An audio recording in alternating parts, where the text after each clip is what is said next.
Freddy. Hello, how you doing? Yeah, very fun. So you are in Milan, so how's you feeling about it? So far so good. We just flew in this morning, so just sort of getting acclimated to everything, you know. Been flying around a lot last couple of days, and so yeah, good to be here though. It's a cool show, here with our friends from H2O and stuff. We went to Rome last year, or was it this year? I think it was earlier this year or last year. But that was the first time in like 15 years that we had been to Rome, so that was a long time. But Milan, we've been here, you know, quite a few times over the years. It's just hard, you know. We're busy everywhere, so you know, some places you go to more than others, you know. How's the feedback of Italian crowd? Good, good. I mean, the last bunch of Italian shows we've done have been good, you know. That I can remember of, yeah, they've all been good. They've all been good shows. The last times we've played Italy it's been a good time. I think New York hardcore has got is a family, and also their fans are a very big family. So, what do you think about it?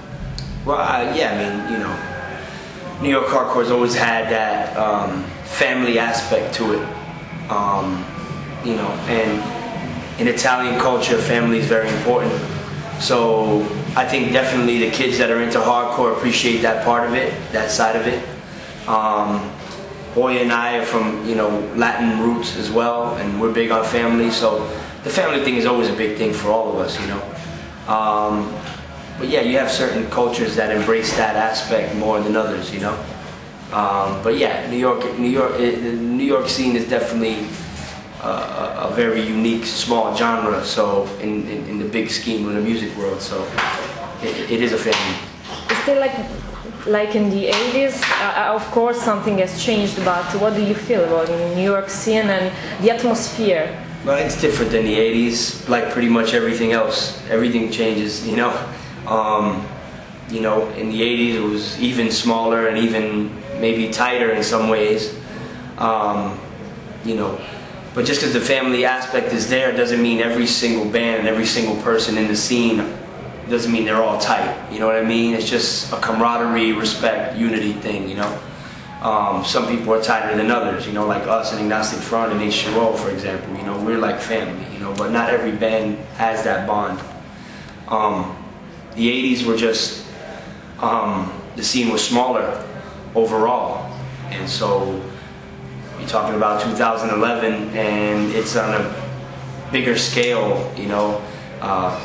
The scene has grown, you know, to, you know, big proportions, you know, in comparison to the 80s, you know, so that's really the main difference, that and just time, you know, times change, you know. I think the hardcore scene did develop in other places as well as New York, but I think the New York hardcore scene, what you know, the scene that you know to be New York hardcore wouldn't be that, wouldn't be what it is if it wasn't from a city like New York. And I think that made the New York scene specifically, it made it something unique, it made it something that stood out, you know, even amongst the regular hardcore scene, you know.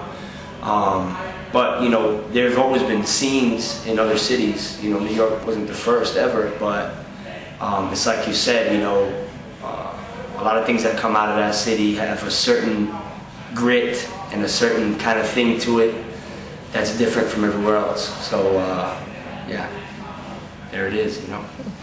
There is a place, or pardon, there was a place that closed, that is the CBGB's, yeah, that has signed an era. So what do you think about it, the post-CBGB's era? You know, before CB's even closed, things were sort of changing already. You know, like I said, you know, times change and things evolve and people evolve, and even the different branches of hardcore evolve, you know, including us. So I think before CB's was done, it was already other things were already happening. Like CB's didn't have the same nostalgic factor that it had in the late 80s, going even into the earlier 90s, but mainly in the 80s. So it sort of had already lost that vibes in a way, you know. But to people that didn't know that didn't live in New York or didn't go there often enough to know that, it just seemed like a big shock, you know. And so, yeah, in a sense, and it is, at the end of the day, you know, none of us really wanted it to have to close down because that place is such a, has so much historical value to it, you know. You know, then again, it's like, you know, it wasn't the CBs that everybody imagined when, by the time it closed down. It wasn't that same CBs that everybody thought it still was, you know. But classic place, and we lost an institution for underground music, you know, for hardcore and punk and stuff like that. So it's unfortunate, but that doesn't mean the music dies, you know. People shouldn't get overly hung up on it. You know, there's still bands that are representing the genre everywhere. We're here in Milan doing it, you know, so it's sad, but, and it is the end of an era, but it's not the end of hardcore by any means. So a lot of people knows hardcore scene for the two hardcore brothers. So it's very nice that Roger plays in Madball, and of course in your last album there is a song that you played. Yeah. You put it together, and so the fact that you produced the last two on Agnostic Front album. So how's working with your brother? It's actually comes pretty natural, you know.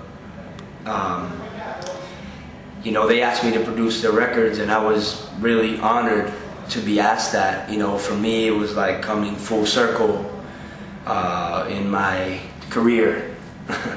You know, I got my start with Agnostic Front. I got introduced to hardcore through Agnostic Front. Everyone knows the story, you know, as a young kid coming out with my brother, the whole deal.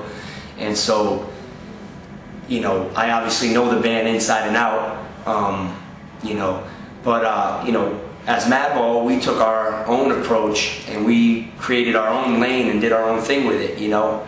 But still, you know, we're a tight family, and I understand, you know, a lot about AF and, you know, I guess how they should sound, you know.